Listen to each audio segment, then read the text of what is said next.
नमस्कार दोस्तों, एक बार फिर से आपको आपके इस YouTube चैनल में आपका स्वागत है। अगर आपने इस चैनल के कुछ वीडियोस देखे हैं, अगर आपको पसंद आए हैं तो कृपया उन्हें लाइक कर दीजिएगा और इस चैनल को सब्सक्राइब जरूर कर दीजिएगा ताकि समय समय पर आपके समक्ष और भी बेहतरीन वीडियोस बनाने का हमें मौका मिलता रहे। तो दोस्तों, आज हम एक वीडियो लेकर आए हैं, एक जजमेंट पे आधारित है ये वीडियो। इसको आप जरूर देखिए एंड तक।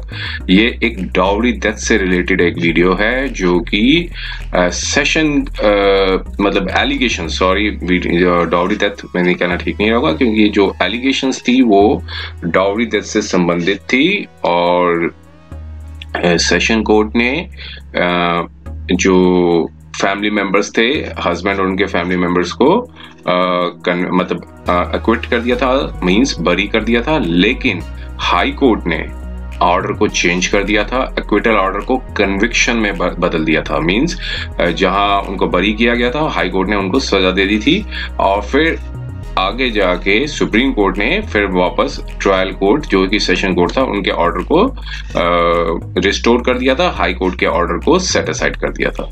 तो जैसा कि आप जानते ही हैं, 304B जो सेक्शन है वो बना इसलिए है कि कोई भी विवाहिता की अगर अननेचुरल कंडीशंस में डेथ हो जाती है 7 साल, मैरिज के 7 साल के अंदर किसी अननेचुरल कंडीशंस में डेथ हो जाती है और अगर ये पाया जाता है कि विवाहिता के साथ किसी तरह की क्रूरता की गई है, डाउरी से संबंधित किसी तरह की क्रूरता की गई है, तो उसे डाउरी डेथ ही माना जाएगा, ऐसा सेक्शन 304B कहता है। लेकिन अब देखिए, अब था क्या इस जजमेंट में आकर, क्योंकि ये एक रिपोर्टेबल जजमेंट है, इसमें सेशन कोर्ट के ऑर्डर को रिस्टोर कर दिया गया लेकिन हाई कोर्ट ने कन्विक्शन कर दिया था और ये पॉइजनिंग से रिलेटेड है और मतलब जो कंटेंट्स हैं वो पॉइजनिंग से रिलेटेड है।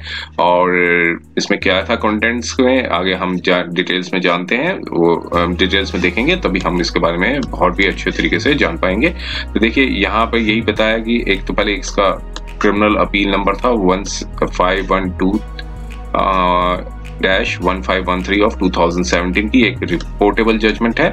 और ये अब इसमें क्या था, जो अपीलेंट्स थे उनको चार्ज किया गया था पनिशेबल 304B और उनको एक्विटल कर दिया गया था लर्नर्ड सेशन जज, मींस जो कि ट्रायल कोर्ट जहां चली थी वहां के हरिद्वार कोर्ट में इनको एक्विटल कर दिया गया था। और लेकिन अपील जो डाली गई थी कंप्लेनेंट ने, मींस जो लड़की के फादर ने आगे अपील डाली थी और एक्विटल के ऑर्डर को सेट असाइड कर दिया था और अपीलेंट को कन्विक्शन कर दिया था हाई कोर्ट ने। 304B के अंदर इनको कन्विक्शन कर दिया था और इनको सजा दे दी थी लाइफ इम्प्रिजनमेंट की देखिए सजा दे दी गई थी।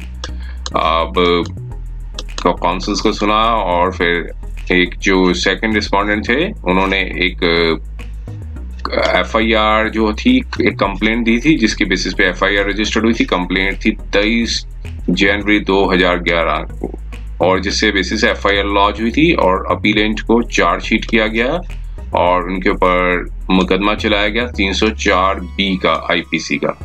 और फैक्ट्स थे FIR से रिलेटेड, जो फैक्ट्स थे वो डॉटर थी, सेकंड रिस्पोंडेंट मीन जो फादर थे, उनकी जो डॉटर थी मैरिड हुई थी 2009 में, 10 दिसंबर 2009 में। फिर मैरिज के बाद अपीलेंट्स जो कि यहाँ पर 3 अपीलेंट हैं जिन्होंने अपील फाइल की है अगेंस्ट हाई कोर्ट के ऑर्डर के ऊपर, husband, father in law mean ससुर और मदर इन लॉ मीन सास।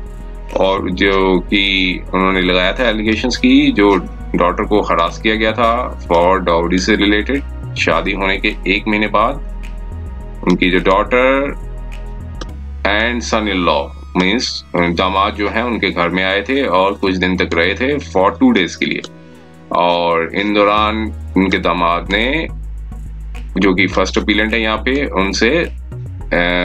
उनसे और उनकी लड़कों से और उनकी लड़कों की जो वाइफ है एक 10 लाख रुपए की डिमांड की थी, ऐसा FIR के अंदर लिखा है। फिर उन्होंने कहा था कि 10 से 15 दिन के अंदर दे देंगे ताकि वो नए मकान को कंस्ट्रक्ट करना है, मकान बनाने के लिए 10 लाख रुपए मांगे। तो सेकंड रिस्पॉन्डेंट ने कहा कि मेरी एबिलिटी नहीं है इतना पैसा देने के लिए। फिर जब लड़की की आंखों में आंसू आए तो फिर उन्होंने कहा कि seeing the tears of his daughter who said her parents को जरूरी पेमेंट करनी है, नहीं तो वो उनको लड़की को जान से मार देंगे, ऐसा एलिगेशन लगाई है। और फिर इसके बाद डॉक्टर ने फोन किया और कहा कि जो उनके जो पति हैं, मदर इन लॉ मीन सास हैं और ससुर हैं, वो टॉर्चर कर रहे हैं पैसे के लिए और उनको प्रवोक कर रहे हैं कि वो आत्महत्या कर ले, ऐसा एफआईआर के अंदर लिखा गया। और फिर आगे देखिए आगे क्या बताया। 23 जनवरी 2011 को 9:30 बजे फोन कॉल उनको आई कि उनकी जो डॉटर है, मतलब जो लड़की के फादर के पास फोन कॉल आई कि उनकी जो डॉटर है वो एक हरिद्वार आ रही है, from his daughter to come at Haridwar, means कि वहाँ हरिद्वार आ जाओ, नहीं तो वो घर परिवार के लोग उनसे मार देंगे। सो इसलिए वो लड़की के फादर चले गए और फिर उनकी जो लड़की की जो डेड बॉडी है वो कार के अंदर पाई गई, जो कार उन्होंने मैरिज के दौरान दी थी। और जो डेथ थी, लड़की की जो मौत हुई थी वो जहर देने से हुई थी और जिसके लिए अपीलेंट्स हैं वो रिस्पॉन्सिबल हैं, ऐसा एफआईआर में लिखा गया। चार्जशीट डाली गई। चार्जशीट में निकल के आया कि इन्वेस्टिगेशन हुई, एविडेंस दिए गए विटनेस ने और कहा कि जो वॉमिटिंग हुई है डिसीज्ड की, जो कि अक्यूज ने क्लीन की थी, और उस एविडेंस के बेसिस में ऑफेंस जो है 304B प्रूफ होता है। लेकिन जो ट्रायल कोर्ट ने प्रोसिक्यूशन ने 11 विटनेस एग्जामिन किया और जिसमें अपीलेंट ने अपने 4 विटनेस लेकर आए, मींस डिफेंडेंट जो है जिन्होंने आरोपी थे उन्होंने अपने 4 विटनेस खड़े किए, DW1 से DW4 थे, और प्रोसिक्यूशन ने 11 विटनेस क्लियर किए और मतलब खड़े किए, और जिससे कुछ डॉक्यूमेंट्स थे, FSL जो फॉरेंसिक लैब की रिपोर्ट थी वो प्रोड्यूस की गई। अब आगे बढ़ते हैं। इसमें यही बताया कि PW1 थे जो कि फादर थे लड़की के, उन्होंने अपनी स्टेटमेंट दी। उन्होंने कहा कि उन्होंने आल्टो कार की, लेकिन उन्होंने सांत्रो कार डिमांड की लड़की वालों ने, और फिर उन्होंने सांत्रो कार डिपॉजिट की। फिर 15 लाख रुपए मैरिज पे खर्चे किए। कोई डिस्प्यूट नहीं है इसमें। आफ्टर मैरिज के बाद कोई डिमांड नहीं थी डॉवरी की, और लड़की थी वो एक अपॉर्चुनिटी थी कि वो बीएड करे, एजुकेशन ले बीएड की आफ्टर मैरिज। ये उनकी डिपोजिशन है। फिर अपीलेंट, आगे हम बढ़ते हैं, थोड़ा सा तेजी से बढ़ते हैं। अपीलेंट ने प्रेस किया कि उन्हें लड़की के फादर ने कहा कि 3-4 महीने पहले उनसे कॉल आई थी कि अपीलेंट्स मतलब जो सास ससुर और जो पति हैं वो प्रेस कर रहे हैं कि जहर खा लो फोर्सिबली, और फिर 10 लाख रुपए की डिमांड कर रहे हैं, ऐसा अपने डिपोजिशन में उन्होंने कहा। तो आगे बढ़ते हैं, थोड़ा सा मेन पे इश्यूज पे आते हैं। फर्स्ट अपीलेंट था कि घर पे 2 दिन रहे, फिर और डिसीज्ड भी ने बताया कि वो मतलब जो लड़की थी उन्होंने भी कहा कि पैसे अरेंज करो, नहीं तो वो अपीलेंट्स हैं वो मार देंगे। और ऑर्नामेंट्स थे, he pawned ornaments of his wife, अपनी जो फादर थे उन्होंने अपने ऑर्नामेंट्स दिए और 1 लाख रुपया डॉटर को दिया और सन इन लॉ को। फिर इसके बाद वो घर चले गए, ऐसा ये अपनी डिपोजिशन में कहा है। फिर फोन किया, लिखा है कि लड़की के फादर ने कहा कि मैंने अपनी लड़की जो यंगेस्ट डॉटर, एक और उनकी डॉटर थी PW4, और उन्होंने फोनिंग किया और कहा कि जो कि appellant sister, we was told by the sister of the appellant number 1, he called his youngest daughter PW. She on phoning was told by the sister of appellant number 1 that appellate number की जो sister थी उन्होंने कहा कि condition थी deceased की अच्छी नहीं है लड़की की, और कहा कि अपीलेंट सिस्टर को कहा कि आप डिसीज्ड को हॉस्पिटल ले जाओ। लेकिन वहाँ हरिद्वार गए, वहाँ lived at about 3 PM dead body जो थी वो सांत्रो कार में पाई मिली। ये ऐसा डिपोजिशन थी, ये सब लड़की के फादर ने अपनी डिपोजिशन दी थी। फर्स्ट कॉल 100 पे मिलाया, फिर उसके बाद पुलिस स्टेशन रानीपुर लेके गए, वहां पे number given by the police, but police already spot पे आ चुकी थी और साथ में बताया कि शादी के दौरान उन्होंने लोन लिया था 2 लाख रुपए फ्रॉम हिज पीएफ अकाउंट में।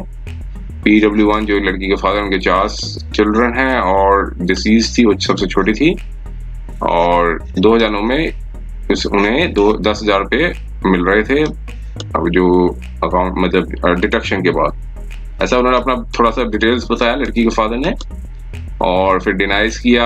ये मतलब एग्जामिनेशन हुआ, फिर क्रॉस एग्जामिनेशन भी हुआ। उन्होंने बताया कि सेकंड अपीलेंट जो है उनको 35 लाख रुपए मिले थे जब वो रिटायर्ड हुए थे as a general technician BHEL में। मीन्स लड़के के फादर रहे होंगे, लड़के के फादर होंगे। और फिर रजिस्ट्रेशन थी सैंड्रो कार की इन हिज नेम थी, मतलब इस लड़की के फादर के नेम पे थी। और मैरिज होने के बाद family, he and his family used to talk to the deceased daughter, से बातें वगैरह किया करते थे। ऐसा क्रॉस एग्जामिनेशन में निकला है। और इसके बाद आगे बढ़ते हैं थोड़ा सा। ये एग्जामिनेशन था, सारा एग्जामिनेशन था उनका, फिर क्रॉस एग्जामिनेशन था। मेन इश्यूज पे आते हैं। फिर इसके बाद PW2 ने भी अपनी विटनेस दी, PW3 थे जो रिलेटिव थे ब्रदर इन लॉ, उन्होंने भी अपनी विटनेस दी, मतलब अपने एविडेंस दिया by the way of witness. और PW2 थे जो कि लड़की के जो ब्रदर थे, उन्होंने भी अपनी डिपोजिशन दी। ये सारा उन्होंने अपनी स्टेटमेंट लिखवाई है, सारा रिप्रोड्यूस किया है जो विटनेस बॉक्स में जाके उन्होंने बोला। फिर अब आइए PW5 जो कि डॉक्टर थे जिन्होंने पोस्टमार्टम कंडक्ट की। उन्होंने बताया कोई इंजरी नहीं थी डेड बॉडी पे, ऑफ ऑर्गन्स थे कंजेस्टेड पाए गए थे, अर्बिस्किराल ले लिया गया था, और डेथ थी डिसीज्ड की पॉसिबली जो हुई है 23 जनवरी 2011 को हुई है, 2.5 से 3 बजे के बीच में। और क्रॉस एग्जामिनेशन में ये बताया कि पोस्टमार्टम से ये नहीं पता चला है कि कॉज ऑफ डेथ क्या है, तो इसलिए उन्होंने he has preserved the sealed विस्करा, जो बॉडी का जो होता है फ्लूइड होता है, वो निकाला गया डेड मतलब पोस्टमार्टम करते थे, और एक पीस ऑफ लिवर ले लिया गया, स्प्लीन ले ली गई है। और केस सेंसिटिव नेचर है, पैनल ऑफ डॉक्टर्स ने अटमोस्ट केयर और कॉशियस से पोस्टमार्टम कंडक्ट किया है। ऐसा क्रॉस एग्जामिनेशन जिस डॉक्टर ने ऑटोप्सी की थी, मतलब वो किया था, और कहा कि फूड पॉइजनिंग की वजह से ऑर्गन्स में भी कंजेशन हो सकते हैं। डेथ जो है लड़की की जो हुई है ट्यूबरक्लोसिस से हुई है, डेथ जो है वो ट्यूबरक्लोसिस से होने की संभावना है, ऐसा क्रॉस एग्जामिनेशन में निकाला। और कहा कि इंटरनल ट्यूबरक्लोसिस की वजह से इंटरनल जो ऑर्गन्स थे वो कंजेस्टेड हुए हैं। तो ये ऐसा इफेक्टिव क्रॉस एग्जामिनेशन हुआ है डॉक्टर का, और डॉक्टर ने शंका बताई कि लड़की की डेथ जो ऑर्गन्स थे वो कंजेस्टेड थे, और ट्यूबरक्लोसिस की वजह से भी ये चीजें हो सकती हैं। फिर इन्वेस्टिगेटिंग ऑफिसर्स ने अपनी स्टेटमेंट रिकॉर्ड करवाई। आगे हम बढ़ते हैं थोड़ा सा, क्योंकि 69 पेज की जजमेंट है, सारा एक चीज को कवर करना जितना हो सकेगा पॉसिबल नहीं है। जो बेसिक्स इश्यूज हैं उसके पर हम चलते हैं। फिर इसके बाद एविडेंस था, अपीलेंट ने भी अपने एविडेंस दिए, जो लड़की के जो सास ससुर और हस्बैंड थे उन्होंने भी अपने गवाह खड़े किए। एक DW1 था, एक डॉक्टर थे जो कि रिटायर्ड चीफ मेडिकल ऑफिसर थे, फिजिशियन थे BHEL में, और उन्होंने डिपोजिशन दी कि जो डिसीज थी उनके पास आई थी, कंप्लेंट थी मैरिड वुमेन जो थी, मतलब जिनकी डेथ हो गई थी, उन्होंने अपने पहले एक दफा आ चुकी थी उनके पास, और कंप्लेंट थी ड्राई कफ की, और ब्लड इन्वेस्टिगेशन की एडवाइस की थी।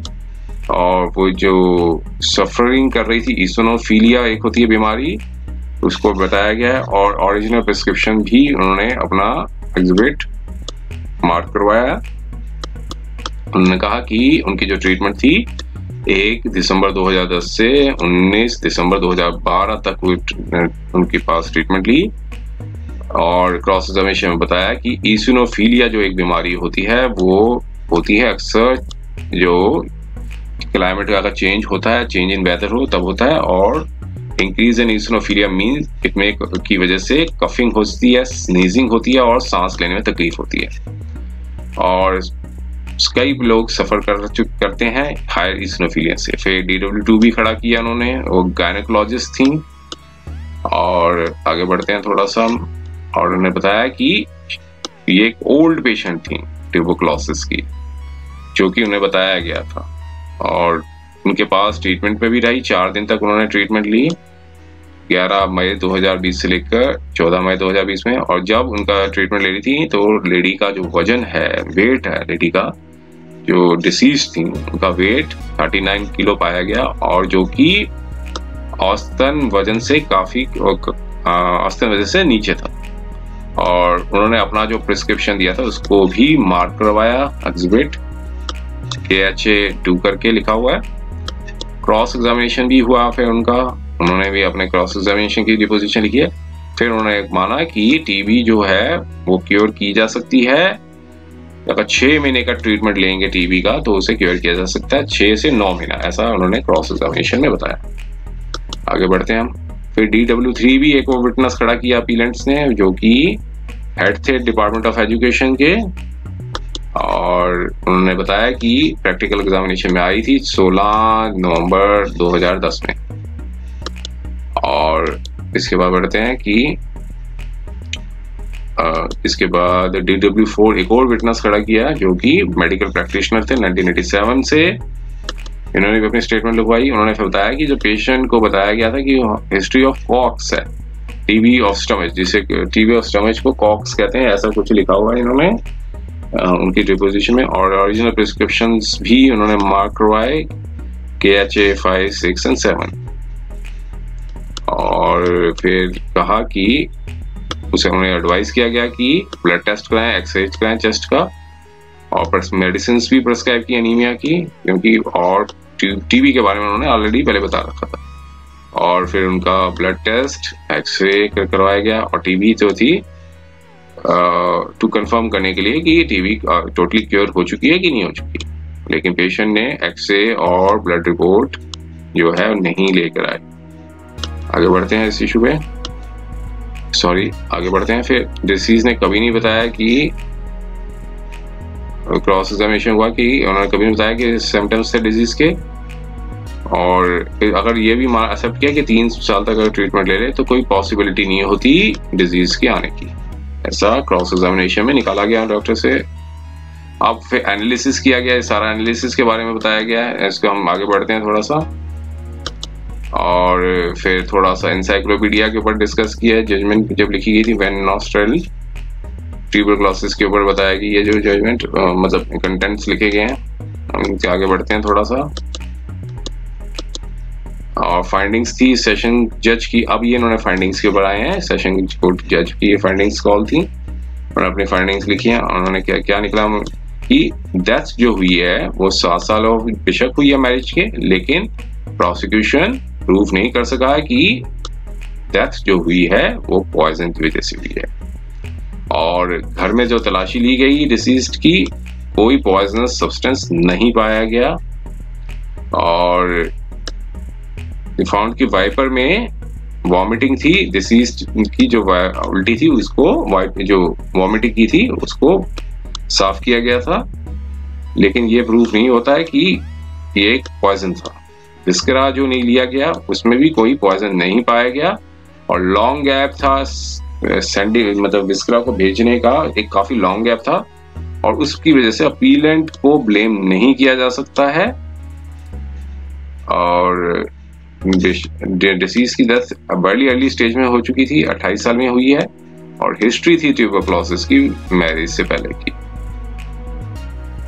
और इन सब देखते हुए ये नहीं पाया जा सकता है कि डिसीज की जो डेथ है वो पॉइजनिंग से हुई है, और कोई इंजरी भी नहीं पाई गई बॉडी पे। जो इंक्वेस्ट रिपोर्ट हुई है पोस्टमार्टम की, और ऑरल एविडेंस जो प्रोसिक्यूशन ने रूल किए हैं वो फिजिकल क्रूल्टी का नहीं बताते हैं कि वो डाउरी से रिलेटेड और कोई फिजिकल क्रूल्टी है, ऐसा सेशन कोर्ट की ऑब्जर्वेशन आई। सेशन कोर्ट ने अक्विटल कर दिया था। और फिर थोड़ा आगे एनालिसिस किया कि जो मैरिज के बाद वो घर बेचा था, लेकिन ये नहीं कहा जा सकता कि डाउरी की डिमांड से हुई है, और इमीडिएटली आने के बाद कोई डिमांड नहीं थी, इमीडिएटली आफ्टर द मैरिज भी कोई डिमांड नहीं थी डाउरी की। और फिर उन्होंने कॉन्ट्रडिक्शंस पाए एविडेंस PW1 और PW2 के। PW1 ने कहा कि 1 महीने पहले बाद आई थी इंसिडेंट में, और फर्स्ट अपीलेंट ने 10 लाख रुपए डिमांड की थी। फिर PW1 ने इनेबिलिटी बताई, और ऑर्नामेंट्स दे दिए अपनी वाइफ के, और साथ में 1 लाख रुपया कैश दे दिया। और PW2 ने अपनी स्टेटमेंट बताई कि 4 महीने बाद आई। यहाँ पे देखिए कॉन्ट्राडिक्शन बन रहा है एक सबसे बड़ा, वो उन्होंने 1 महीना बताया, यहाँ 4 महीने बताई, और फिर प्लेज दिया कि jewellery of his wife and gave 1 lakh रुपये। PW3 ने, जो PW3 थे ब्रदर इन लॉ, उन्होंने अपनी डिपोजिशन दी और कहा कि 1 लाख रुपया जो है वो दिया गया अपीलेंट, फर्स्ट अपीलेंट को, जो कि कोई वर्जन नहीं था, ना तो PW1 ने बताया था ना PW3 ने बताया, तो ये अलग ही एक अपनी स्टोरी बन गई। तो इसमें इनकंसिस्टेंसीज क्रिएट हुई हैं। 10 लाख का, और फाइंड्स दैट 10 लाख की कोई डिमांड नहीं थी फर्स्ट अपीलेंट, और ना 1 लाख रुपए दिए गए। तो आगे बढ़ते हैं इसमें सारा। और जो एप्लीकेशन थी कार की, वो already was made by the PW1 which has been taken, जो कस्टडी में ली जा सकती है PW1 ने ली थी, डाली थी एप्लीकेशन। अब ये बताया है कि कई एविडेंस है वो बताते हैं कि डिसीज की जो डेथ है वो ट्यूबरक्लोसिस हुई थी, और साथ में ईसनोफिलिया जो होती है बीमारी से भी ग्रस्त थी, और स्टमच एक पेट में दर्द की वजह से भी। तो इसकी वजह से ये हो सकती है कॉज ऑफ डेथ, लेकिन इसमें कोई चार्ज नहीं बनता है डाउरी प्रोहिबिशन एक्ट का और सेक्शन 498 का इंडियन पिनल कोड का। और and the only charge in the section, कहते हैं कि चार्ज बनाया ही नहीं था 498 का, सिर्फ 304 का 4B का ही चार्ज बनाया था, जो कि प्रूफ नहीं हो पाया, और इसकी वजह से अपीलेंट को एक्विटल कर दिया गया।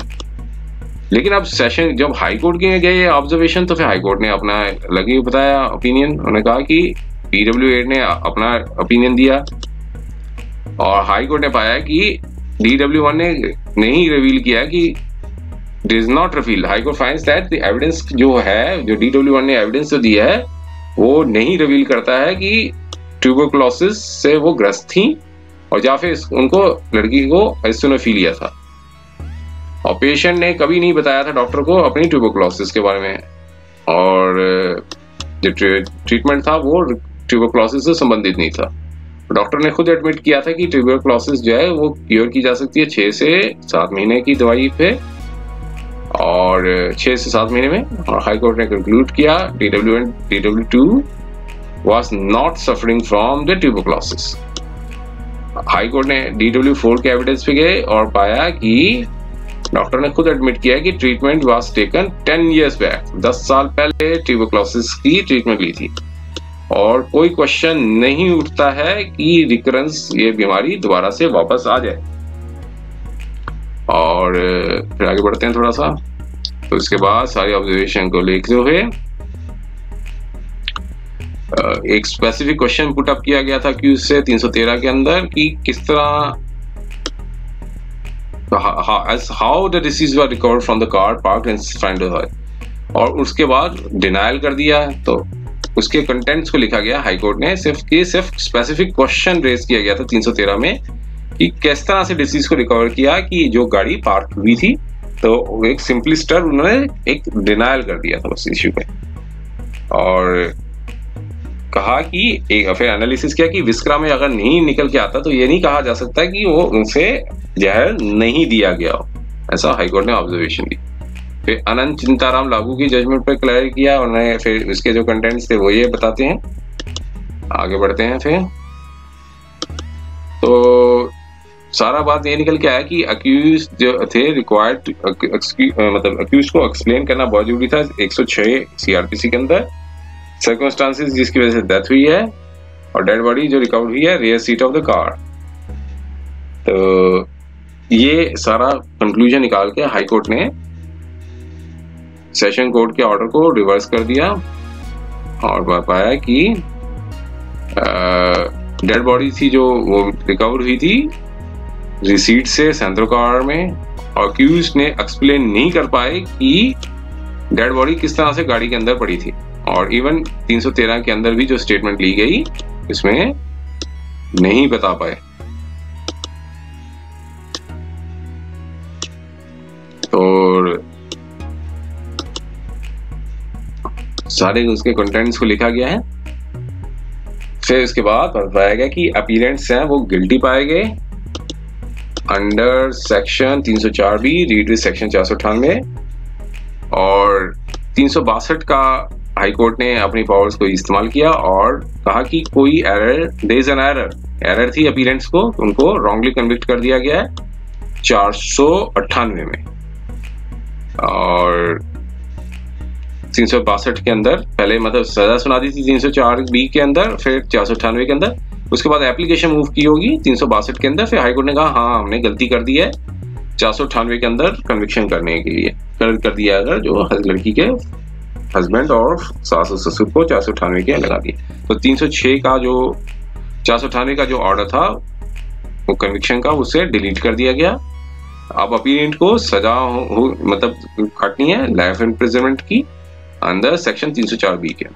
अब ये इन्होंने अपने कंटेंशंस रखे दोनों ने और कहा कि एक्विटल का जो ट्रायल कोर्ट का ऑर्डर है उसे चेंज नहीं किया जाना चाहिए जब तक कोई डबल प्रिजम्पशन जो होती है अक्यूज्ड की वो मतलब बढ़ जाती है। एक तो प्रिजम्पशन होती है, उसके बाद डबल प्रिजम्पशन हो जाती है एक्विटल ऑर्डर के बाद। अपीलेट कोर्ट तभी इंटरफेयर कर सकता है एक्विटल को अगर ट्रायल कोर्ट का ऑर्डर बहुत बुरी तरह से परवर्स हो, गलत हो काफी, और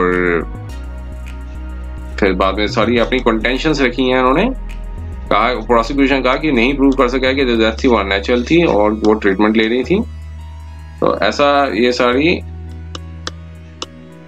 हाई कोर्ट की जो ऑब्जर्वेशन थी कंटेंशंस थी सुप्रीम कोर्ट में अपीलेंट के काउंसिल ने दी और उन्होंने बताया कि कोई इंजरी मार्क नहीं थी, ऑलरेडी नोटिस किया जा चुका है, और कोई डिमांड नहीं थी डाउरी की right from the beginning.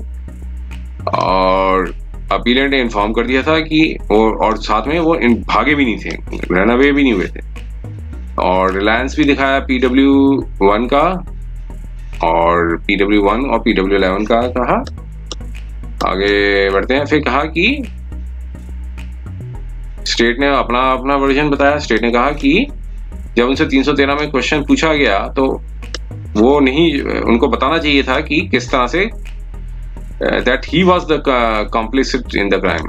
The finding was that जो गाड़ी से डेड बॉडी मिली है, हाँ वो ऑलरेडी साबित करती हैं। आगे बढ़ते हैं फिर, और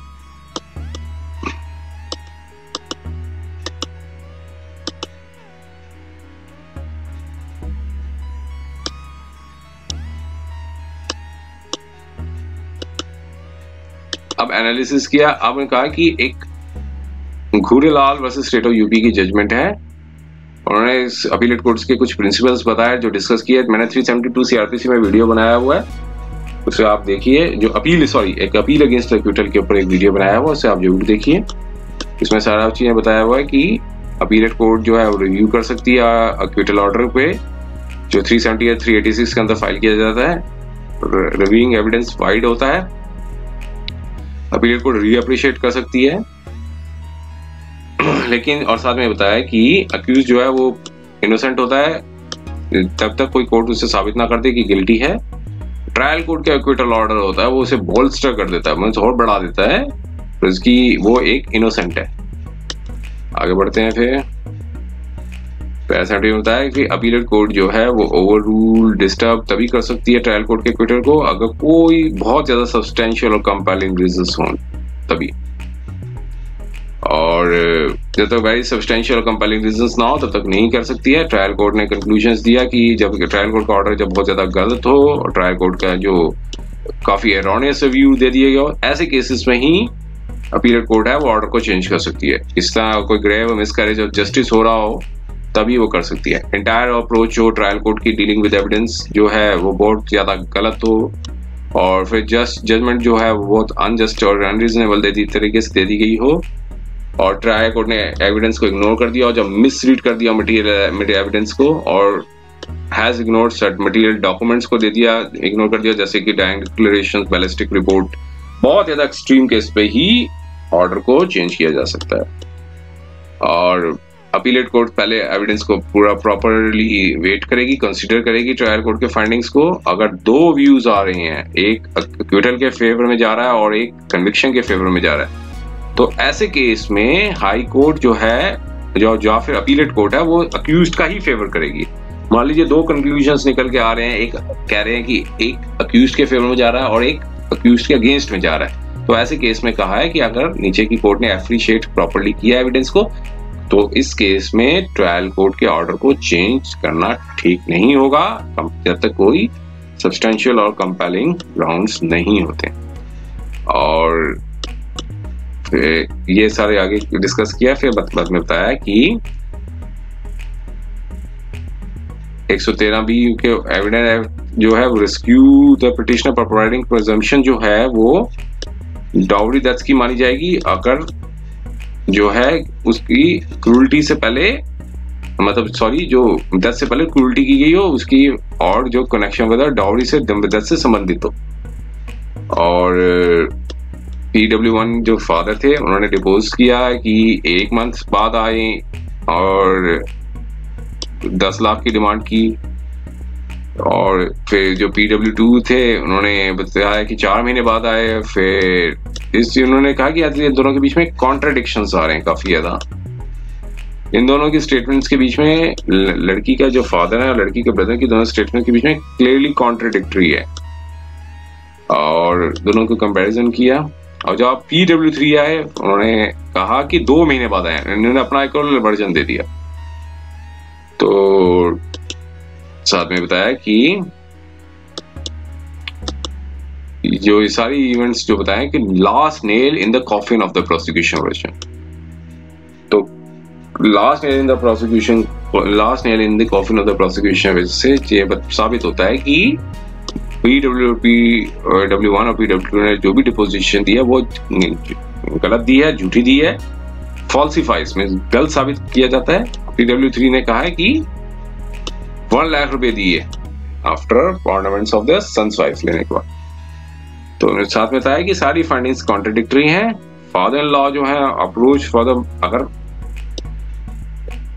फादर इन लॉ अप्रोच किया था पैसे लेने के लिए आफ्टर मैरिज, तो ऑन द बेसिस जो इसको बाद इसे रिटर्न कर लिया, तो ये डाउरी की डिमांड नहीं मानी जाएगी।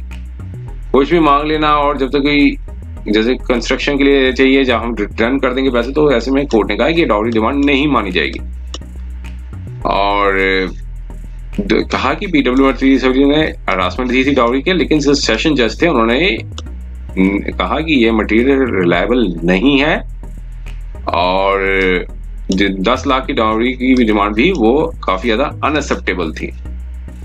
और फिर साथ में बताया कि PW1 और PW10 ने कोई इंक्वायरी के दौरान नेबर्स को विटनेस नहीं बनाया। और आगे बढ़ते हैं इसमें सारा।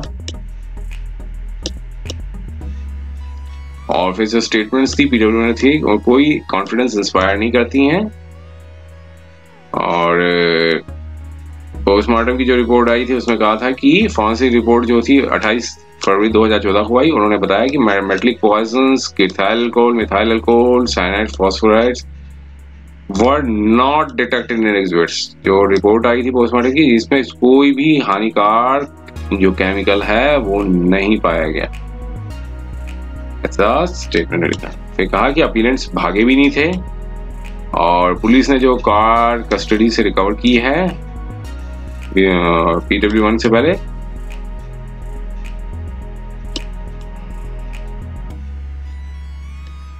ये सारी देखिए कॉन्ट्रडिक्शंस कर आई हैं सारी। आगे बढ़ते हैं इसमें।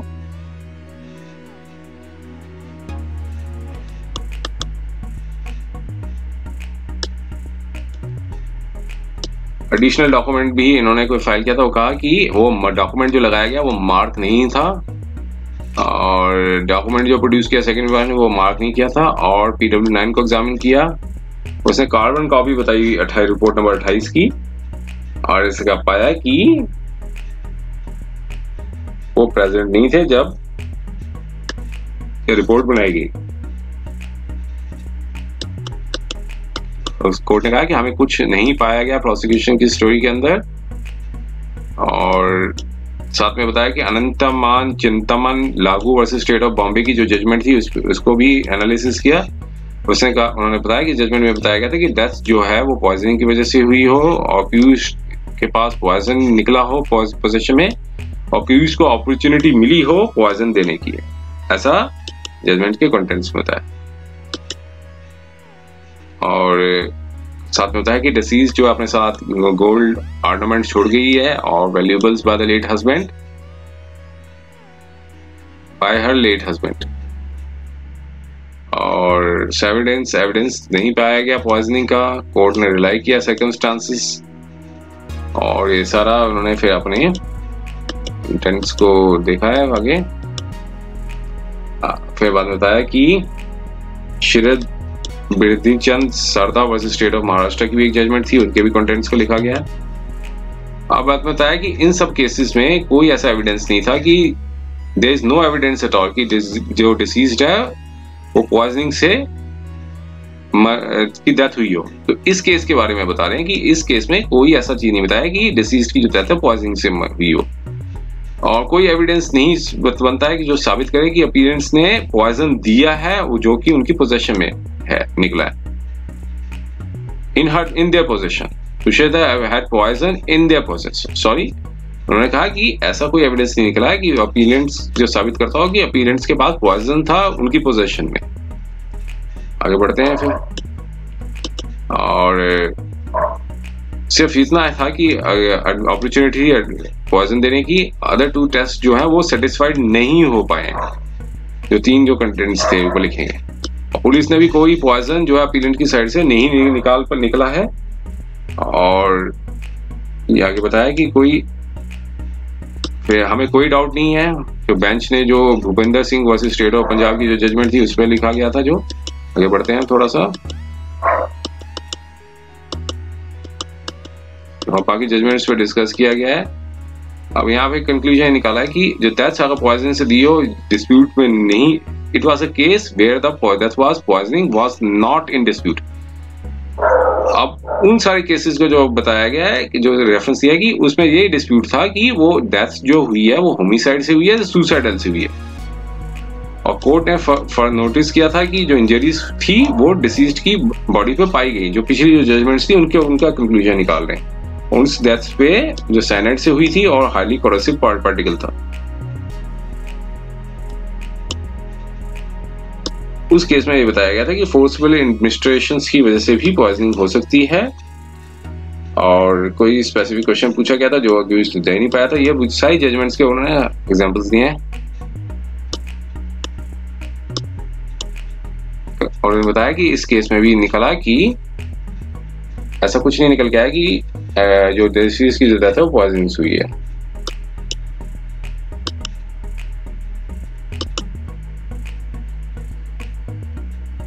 लर्न सेशन जज थे वो उन्होंने कहा कि प्रोसिक्यूशन प्रूव नहीं कर पाया कि जो डेथ जो है कोई क्लीनिंग मटेरियल एविडेंस नहीं दे पाया, और जो क्लीनिंग मटेरियल था जो वाइफर से जो साफ किया गया था जो वॉमिटिंग को, उसमें भी कोई क्लीनिंग एविडेंस नहीं दे पाया है।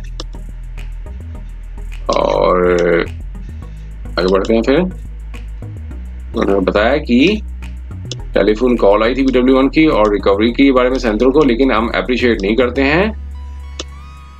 मॉर्निंग में 23 जनवरी 2011 को उन्होंने की फोन कॉल आई थी BW1 की डॉटर ने, और रिकवरी हुई हो या फिर rear seat of Santro car, यही सारी चीजों को ऊपर डिस्कस किया उन्होंने, और कहा पाया कि अनंत कुमार जो चिंतामन लागू वर्सेस स्टेट ऑफ बॉम्बे में जो ये बताया कि, और नॉट इन साथ में बताया कि पैरा 34 जो जजमेंट थी रेफर कर दिया हाईकोर्ट की कि वो उन सब केस में पॉइजनिंग था, और फिर साथ में बताया कि इंटरनल ऑर्गन्स थे वो कंजेस्टेड थे जो कि पॉइजनिंग से हो सकते हैं, लेकिन PW5 ने साफ साफ कहा कि डेफिनेट कॉज ऑफ डेथ, जो डॉक्टर थे जिन्होंने ऑटोप्सी की थी उन्होंने साफ साफ कहा दिया कि डेफिनेट कॉज डेथ का नहीं पता चला है, और फिर उन्होंने कहा था कि फूड पॉइजनिंग से भी ऑर्गन्स कंजेस्टेड हो सकते हैं, और क्योंकि पॉइजन नहीं पाया गया तो इसलिए डिसीज नहीं है, डिसीज को ये कहना ठीक नहीं होगा कि डिसीज ने ही एडमिनिस्टर किया है पॉइजन, जहर दिया गया। फिर आप बाकी लिटरेचर को थोड़ा डिस्कस किया है ये सारा, और फिर बाद में बताया कि कोई ऐसा एविडेंस नहीं बनता है जिससे पता चला हो, जो हाई कोर्ट ने कंक्लूड किया हो कि जो कोई कंपेलिंग रीजंस रहे हो जो एक्विटल ऑर्डर को इंटरफीन किया हो दोनों ने, और मिसरीडिंग कर दी एविडेंस में। अगर सच में बताया कि एप्रिसिएशन एविडेंस तभी किया जा सकता है कि जब एविडेंस को मिसरीड कर दिया या फिर erroneous understanding of the law हो। ऐसी कंडीशन को छोड़कर हाईकोर्ट को ऑर्डर में इंटरफेयर नहीं करना चाहिए। जब हाईकोर्ट ने ऑलरेडी रिकॉर्ड कर लिया कि एम्पियर एविडेंस है, अक्यूज्ड डाउरी डिमांड कर रहा है,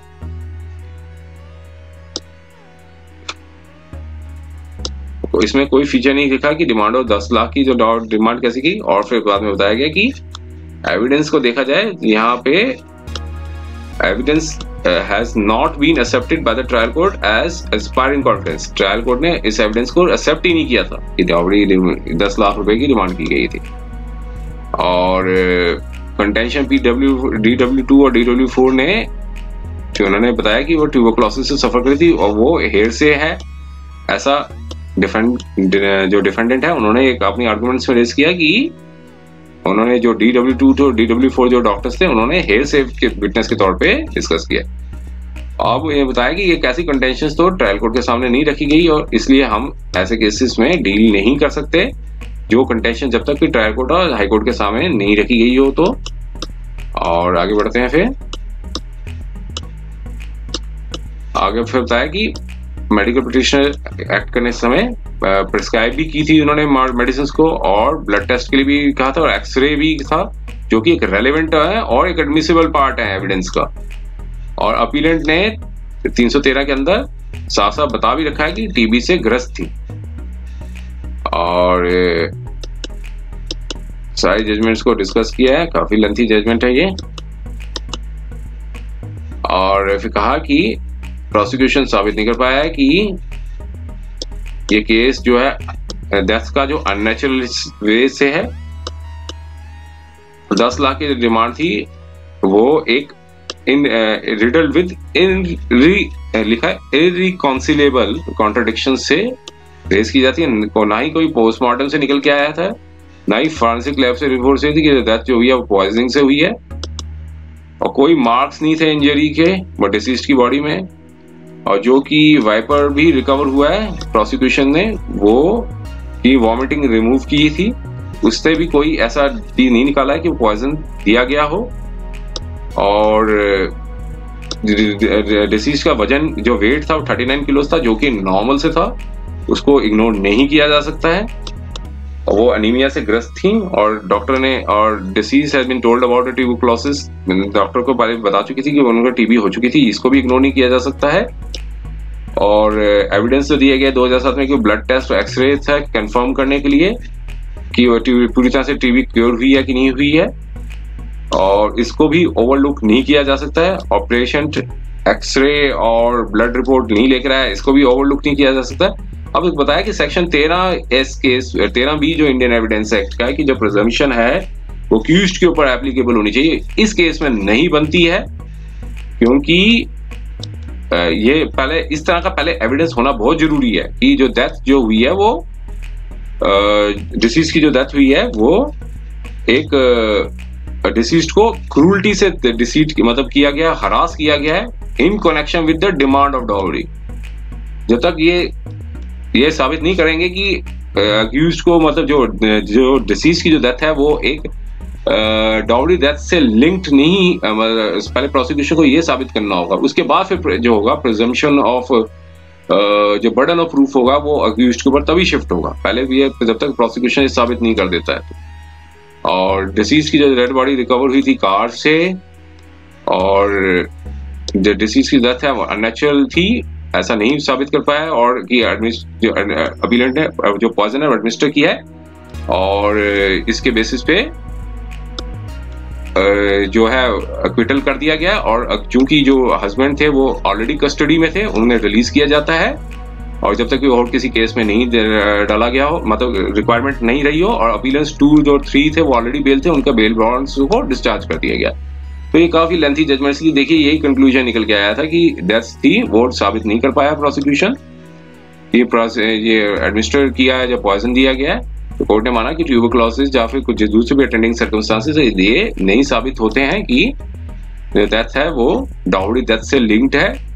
तो उम्मीद है ये वीडियो आपको पसंद आया होगा। अगर ये वीडियो पसंद आया तो कृपया इस वीडियो को लाइक कर दीजिएगा और इस चैनल को सब्सक्राइब जरूर कर दीजिएगा, ताकि समय समय पर आपके समक्ष और भी इम्पोर्टेंट जजमेंट्स के साथ हम नए नए वीडियोस लेकर आते हैं। समय देने के लिए बहुत बहुत धन्यवाद।